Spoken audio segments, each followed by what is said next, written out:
Beleza, então vamos lá, né? Meus caros, uma excelente noite, né, a todos. Botafogo glorioso, alvinegro, mais tradicional, sabe-se lá o motivo disso. Não, isso é brincadeira. Hoje o Botafogo merece, né? O Botafogo jogou muita bola contra o ex-líder do Campeonato Brasileiro, Fortaleza. E aí, João Vitor, na sua percepção, como é que foi essa partida que teve o placar de 2-0 para o Botafogo, com 2 gols de Igor Jesus? Olá, meus amigos. Placar justíssimo, não tem muito o que contestar, não. Pelo que foi o jogo, pela proposta das duas equipes, Fortaleza jogava pelo empate e foi com esse objetivo, digamos assim, para o Rio de Janeiro hoje. E aí, quando você joga para empatar, a chance de você perder é muito grande. E aconteceu mais ou menos isso. O jogo, no primeiro tempo, principalmente, se configurou como uma partida de ataque contra defesa. O Fortaleza fez 2 linhas de 4, com 2 jogadores mais à frente, que, se não me engano, era o Luthier e o Moisés. E o jogo ficou meio que muito ruim para o Luthier, porque não é a função dele puxar contra-ataque, né? E muitas vezes a bola caiu no pé dele e ele não tinha muito o que fazer, porque não é uma característica dele puxar contra-ataque, ter velocidade, fazer passes mais longos. Ele é um jogador ali dos últimos metros do campo. E ele sentiu um pouco isso. Acho até que a escalação do Vojvoda foi um pouquinho equivocada. Acho que ele deveria ter saído com o Pikachu já de início. Não sei por que às vezes ele dá uma segurada no Pikachu. Eu sei que o Pikachu é um jogador que no segundo tempo, pegando uma defesa mais cansada, ele realmente dá trabalho. Mas pela configuração, pela ideia que ele tinha de jogo, talvez até ele nem devesse escalar o Luthier de saída. Colocava o Breno Lopes, que é um centroavante um pouco mais móvel, deixou o Breno Lopes jogando pela direita ali. Mas é difícil também você tirar o jogador que já marcou 23 gols no ano. Então, penso que ele poderia ter feito uma escalação um pouquinho mais condizente com o que ele queria para aquele jogo. Aí ele enfrentou um Botafogo no ápice, tá? Foi o Botafogo que costuma ser. Uma ótima atuação do Almada, para mim. Depois do Igor Jesus, é claro, que foi o melhor em campo. Eu acho que o Almada merece todas as menções aí. O Savarino também no primeiro tempo fez um grande jogo. E era um jogo perigoso para o Botafogo, porque o Fortaleza estava sonhando com aquela bola ali, aquela bola que ia mudar completamente o placar e também o panorama do jogo. Mas essa bola não veio. O Botafogo sufocou muito e teve até uma certa paciência. Ainda no primeiro tempo, o Igor Jesus teve uma grande chance, que ele Cabeceou cabeceou sozinho para fora. isso, que naquele momento poderia até ser, olha como o futebol é. Talvez o Fortaleza saísse para o jogo um pouco mais cedo e mudasse um pouco a situação. E empatasse o jogo e fosse outro resultado aqui. Mas não aconteceu. Não podemos falar do si, né? O que aconteceu foi que o Botafogo perdeu essa chance, veio para o segundo tempo, e quando o Botafogo faz o gol, o Fortaleza tinha feito essas alterações, tinha colocado o Pikachu no jogo e tinha colocado outro jogador, se não me engano, Pedro Augusto. E aí deu uma melhorada muito boa no time do Fortaleza, nem tanto de criar oportunidades, mas fazia o Botafogo ser mais cauteloso, porque tinha uma organização melhor para aquela proposta. Só que aí veio o gol, né? E que gol, hein? O curioso é que o Fortaleza vinha jogando com as bolas longas, enfiadas de bota. Por isso que não estava dando certo para o Luthier. Como é que eu vou colocar um lançamento para o Luthier ganhar na velocidade da marcação? Não faz sentido. E aí o Botafogo foi aproveitando alguns erros do Fortaleza. E num desses erros, a bola longa do Barbosa encontrou o Igor Jesus, e aí o Igor Jesus arrebentou, matou no peito com muita categoria, bateu cruzado, não dá. O ótimo goleiro do Fortaleza, João Ricardo, não tem o que fazer. Aquele tipo de bola é praticamente defensável. No chão, rasteiro, forte, não dá. E aí, abriu o placar, o Fortaleza teve que sair um pouquinho mais, e no final do jogo apareceu mais uma oportunidade. Eu quero pontuar que, apesar do Fortaleza ter defendido bastante, teve alguns jogadores que fizeram boa partida. Do lado do Fortaleza, para mim, o melhor jogador foi o Bruno Pacheco. Jogou Fez muita uma bola. manutenção muito boa em cima do Luiz Henrique. O Luiz Henrique hoje não fez aquele jogo nível Luiz Henrique, é normal que isso aconteça, até porque ele estava muito bem marcado. Então, quando você está muito bem marcado, acaba que outros jogadores precisam aparecer. E foi mais ou menos isso. O Igor Jesus, que inclusive hoje não dá para discutir. O titular do Botafogo é o Igor Jesus. Por mais que o Tiquinho seja um jogador querido, importante, mas não tem o que discutir. O Igor Jesus é titular absoluto hoje. O Tiquinho tem que brigar pelo espaço dele. E é legal que, mesmo ganhando o jogo, o Arthur Jorge colocou o Tiquinho e o Igor Jesus para jogar, mantendo ali um ímpeto do Botafogo. No final, é claro, o Fortaleza tentou fazer uma pressão e foi essa pressão que fez surgir o contra-ataque que matou o jogo, né? Com a vitória o segundo gol do Botafogo que deu a vitória para o time. Então foi um jogo que o Botafogo quis a vitória desde o primeiro minuto e o Fortaleza foi para empatar o jogo e aí com o desenrolar da partida tentou ali alguma coisa, mas era tarde demais. Então, um resultado justíssimo. O Botafogo mostra uma força de elenco também muito grande, porque além de entrar o Chiquinho, entrou o Matheus Martins, Chiquinho não, Tiquinho, entrou o Matheus Martins, Tietê. Danilo Barbosa e o Tietê jogando de lateral no lugar do Ponte. Então mostra que o Botafogo tem 2 jogadores para cada posição. Inclusive vai chegar agora aí o Adrielson, né? E o Vitinho, né? É bom E o pontuar, né? Vitinho Que o que chegou. Cuiabano se lesionou, mas o Vitinho já chegou, né? Para O Vitinho suprir ele. chegou. Então acabou que tampou o buraco aí. E é bom falar que para o Adrielson chegar, embora ele seja um jogador que fez a temporada passada muito boa, mas ele é reserva, a não ser que alguém se contunda, mas não tem vaga para o Adrielson no time titular hoje, não. Ou se no ano passado, tudo bem, mas hoje é Barbosa e falta Bastos, os dois ali. Então, o que inclusive, o gol do Igor Jesus nasce de um lançamento do Barbosa, que está fazendo uma temporada muito boa. Então, para o Adrielson chegar e ser titular, só se for num esquema com 3 zagueiros, ou um desses zagueiros titulares aí se contundirem, algo do tipo. Hoje a zaga do Botafogo é intocável ali. E então, para mim, o jogo foi dessa maneira. Esperava um pouquinho mais do Fortaleza, mas entendo também a postura do Fortaleza. Tinha um resultado para defender e tem essas questões de desgaste e tudo. Pode ser que isso também pese. Mas o campeonato ainda tem 13 rodadas pela frente. Para o Fortaleza, 14. O Fortaleza tem um jogo a menos. Contra o Então, Internacional, né? tem muita coisa ainda para desenrolar.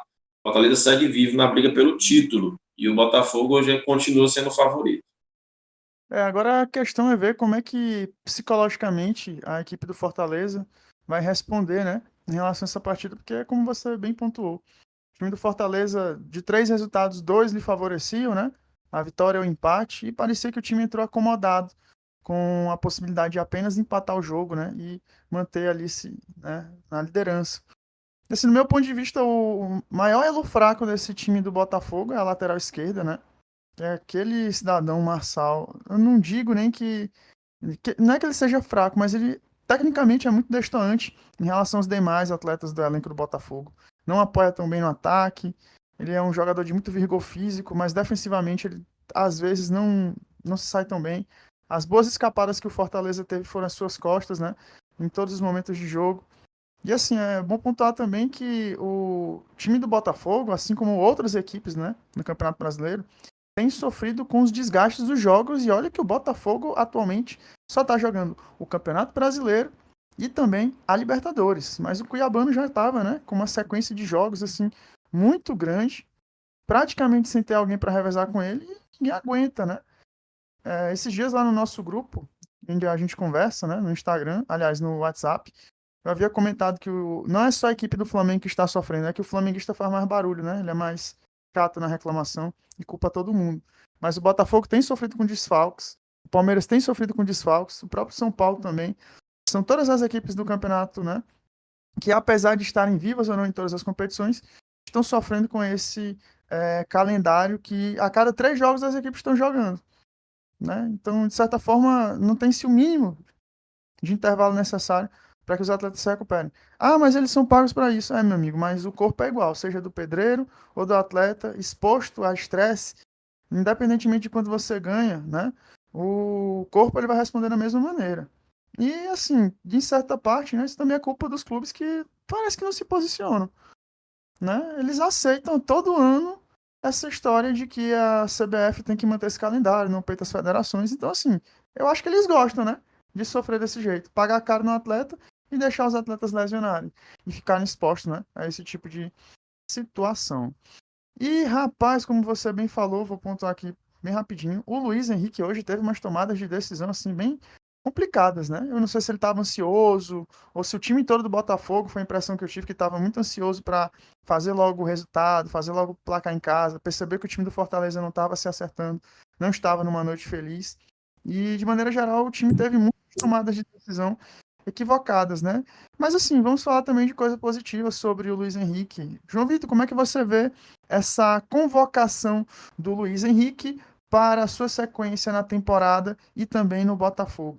Ele acha que ele tem feito o trabalho mesmo corretinho, a tal ponto dele merecer ser lembrado na convocação? E, detalhe, né? De última hora, Savinho se lesionou, foi cortado, o Dorival convocou o Lucas Moura. Então, rapidinho para a gente fechar, né? Essa rapidinha de hoje. O que é que você acha da contratação, aliás, da convocação do Luiz Henrique e também do Lucas Moura para a seleção brasileira? Bom, o Luiz Henrique, para mim, é o melhor jogador do futebol brasileiro, pelo menos nos últimos 2, 3 meses. Então, faz sentido a convocação dele. E é impressionante que nós temos numa posição muito boa ali, aquele atacante pelo lado direito, que não tem jeito, né? Vamos continuar jogando assim. Virou o esquema internacional do futebol e a seleção brasileira vai jogar assim. Mas nós temos o Savinho, nós temos o Rafinha, que está deitando aí nesse começo de temporada do Barcelona, nós temos agora o Luiz Henrique aparecendo, nós temos o Estevão, que também foi convocado. Todos os jogadores que atuam por aquele lado direito, sendo canhoto, que vão puxar para dentro, fazer jogadas ali de muita habilidade, jogadores de características parecidas. E eu acho que o Luiz Henrique ser convocado foi uma coisa completamente justa e até natural pelo momento. Já o Dorival leva o Lucas Moura, foi uma convocação, o Dorival está fazendo uma convocação muitas vezes, digamos assim, populista, né? Sendo um pouco mais justo, sendo um pouco mais justo no sentido do momento. O Lucas realmente está jogando um grande futebol no São Paulo. Analisando assim a longo prazo, não sei se é uma convocação que vai empolgar a gente, acho que é realmente para primeiro reconhecer o bom momento do Lucas no São Paulo, ele vai ajudar agora, e acho que também tem que ser assim, eliminatória é momento, jogo de seleção é momento, você não precisa convocar toda vez um jogador pensando se esse jogador vai jogar a próxima Copa do Mundo. E por que não pensar que talvez o Lucas chegue lá? Vamos ver, faltam 2 anos, muita coisa pode acontecer, ele pode manter o nível, se for do merecimento dele, ele vai receber essa oportunidade. Não é uma convocação assim para, pelo menos eu não acho, empolgar em termos de seleção brasileira, mas já tem experiência, tem uma trajetória na seleção e está num bom momento. Então, se ele pode ajudar agora, e nós estamos precisando muito, a situação das eliminatórias não está tranquila, então acho que foi uma convocação pontual e que vai ajudar. Pronto, só isso. E o Luiz Henrique já é um jogador que merece, pode vislumbrar algo maior na seleção brasileira. Vamos ver, né, o que pode acontecer. Mas pelo menos o Dorival está convocando pelo momento. A gente reclama tanto das seleções de empresários, de jogadores que são convocados aí sem merecer, a gente nem entende qual foi o critério.